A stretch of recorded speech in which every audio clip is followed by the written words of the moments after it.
And we will be going in reverse order, so that means that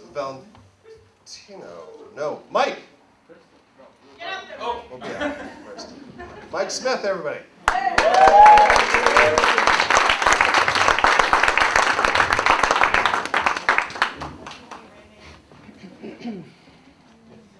I picked out his tie.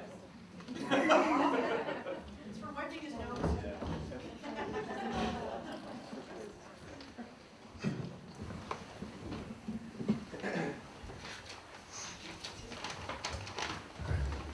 Real talk, real talk.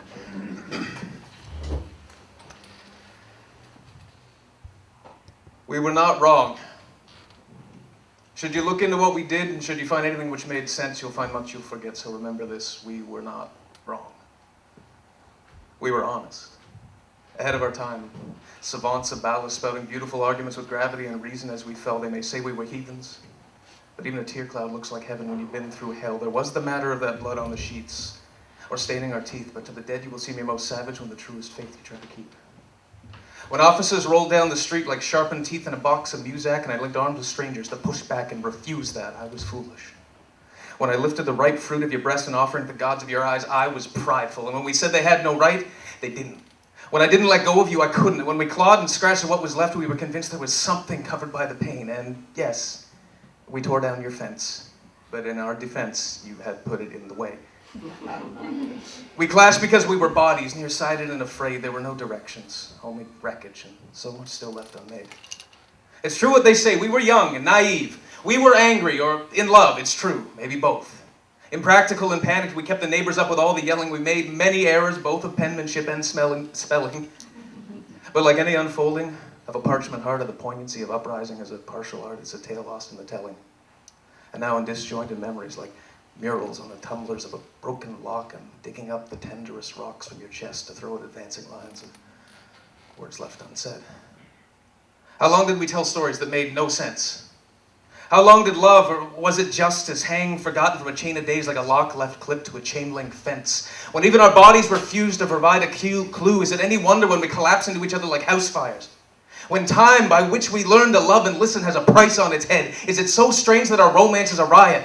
That we crave consummation with the streets, that with scraps of want we make velveteen voodoo dolls of need? So you who heard our hungry ghosts gather like a rumor, know this, we were not moaning victory in the thickening night. Those were not marriage vows we shouted from the barricades. That was not blood dripping from our mouths, but the laughter of a lover, fallen from a tree and kept warm on our tongue till we could clear a space large enough to unfold it. Whatever kind of crazy they said we were, it was 10 times better than they made it sound. They caught half, at best, of what we shouted before we hit the ground. And if it was wrong, I blame a shortage of synonyms. We were only assembling an apology. To those to come, it reads, fail. Boldly, constantly, and without saying sorry. Learn the feeling of plexiglass against your jaw just once. Study all the ways in which your shoulders are fulcrums. How your joints were made to fit with those of others. Like an archaeologist finally discovering what a tool was for. Learn the language of someone's eyes so well, you can pinpoint the very moment you lose them.